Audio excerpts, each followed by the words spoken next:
Hello વિદ્યાર્થી મિત્રો, open study point open for all ચેનલમાં આપનું હાર્દિક સ્વાગત છે.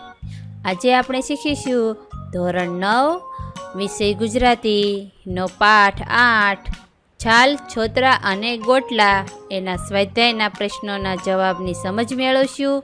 તો ચાલો જોઈએ પાઠ 8ના સ્વાધ્યાયના પ્રશ્નોના જવાબની સમજ.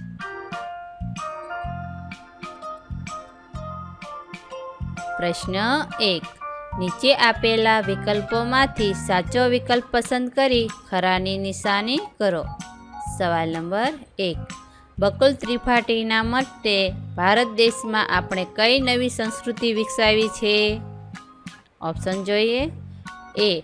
શ્રીરામ, શ્રી કૃષ્ણ અને ભગવાન બુદ્ધની સંસ્કૃતિ. બી.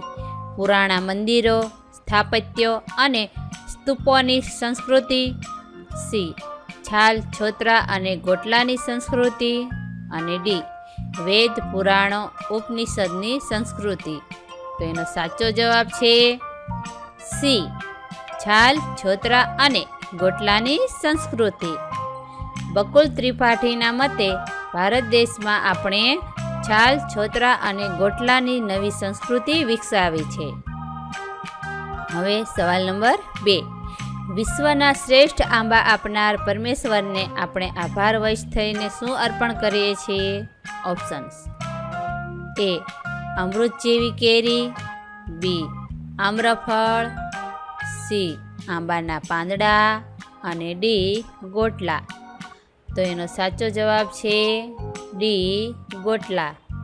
વિશ્વના શ્રેષ્ઠ આંબા આપનાર પરમેશ્વરને આપણે આભારવશ ગોટલાનું અર્પણ કરીએ છીએ. સવાલ નંબર 3. બકુલ ત્રિપાઠીના મતે મગફળીના ફોતરા આપણે ક્યાં વેરીએ છીએ? જવાબ ઓપ્શન્સ. એ. બગીચામાં. બી. શાળાના વર્ગમાં. સી. થિયેટરમાં. અને ડી. એ, બી, સી ત્રણેયમાં. ઓપ્શન એ, બી, સી ત્રણેયમાં આવશે. તો સાચો જવાબ છે ડી. બકુલ ત્રિપાઠીના મતે મગફળીના ફોતરા આપણે બગીચામાં, શાળાના વર્ગમાં અને થિયેટરમાં વેરીએ છીએ. સવાલ નંબર 4. ઓલિમ્પિકમાં કઈ સ્પર્ધા રાખવાનું લેખક સૂચવે છે? ઓપ્શન. એ. દડા ફેંકની. બી. ભાલા ફેંકની. સી. કેળાની છાલ ફેંકવાની. ડી. દોડવાની. તો સાચો વિકલ્પ છે સી.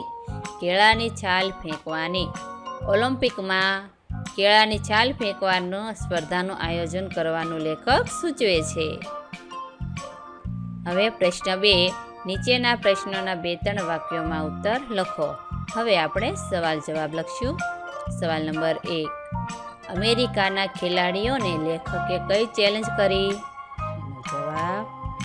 લેખકનું કહેવું છે ઓલિમ્પિકવાળા કેળાની છાલ ફેંકની સ્પર્ધા રાખે તો ભારતીય ખેલાડીને સુવર્ણચંદ્રક મળે. આથી અમેરિકાના ખેલાડીઓને લેખકે ચેલેન્જ કરી કે તમારામાં તાકાત હોય અને તમારીમાં શેર સૂટ ખાતી હોય તો ઓલિમ્પિક્સમાં કેળાની છાલ ફેંકની સ્પર્ધા રાખો. સવાલ નંબર 2. કીડીઓના પરિવારની લેખકે કઈ ચિંતા વ્યક્ત કરી છે? જવાબ. લેખકને કીડીઓના પરિવારની ચિંતા છે કારણ કે તેઓ જીવદયા પ્રેમી છે.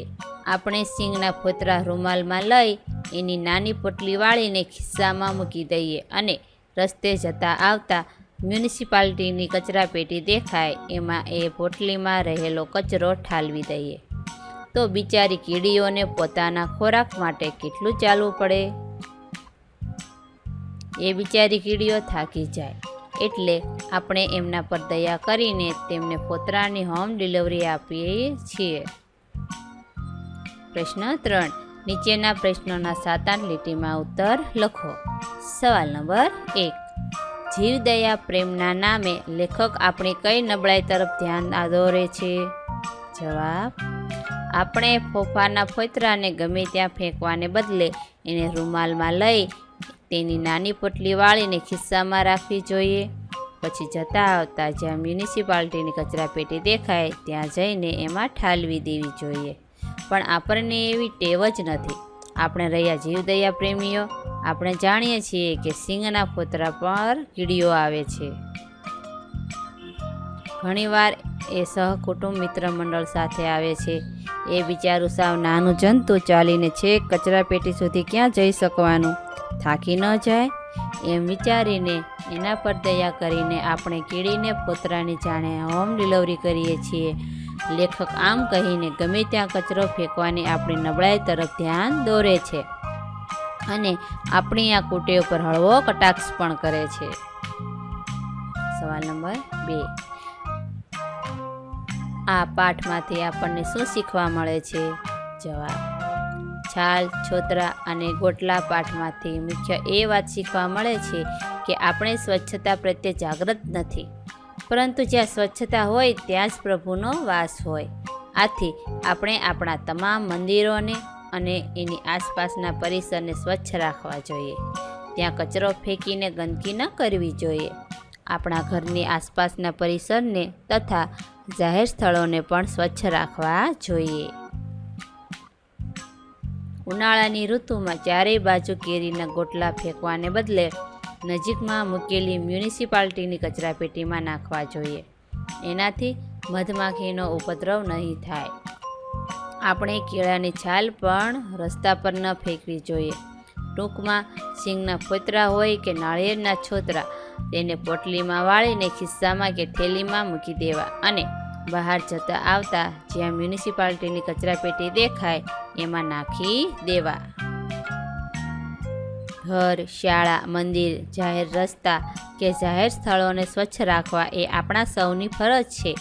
આ વાતને લેખકે અનેક ઉદાહરણો દ્વારા કાવ્ય પંક્તિ અને ફિલ્મી ગીતોની પંક્તિઓ ટાંકીને વ્યંગ્યાત્મક શૈલીમાં સમજાવી છે અને આપણે આવી અણધડ કુવેટોને દૂર કરવાની વાત કરી. આ વિડીયો નિહાળવા બદલ આપનો ખૂબ ખૂબ આભાર અને ઓપન સ્ટડી પોઈન્ટ ચેનલ તરફથી વિડીયો નિહાળવા બદલ આપનો આભાર. આવા બીજા વિડીયોઝ નિહાળવા માટે અમારી YouTube channel open study point અત્યારે જ સબસ્ક્રાઈબ કરો.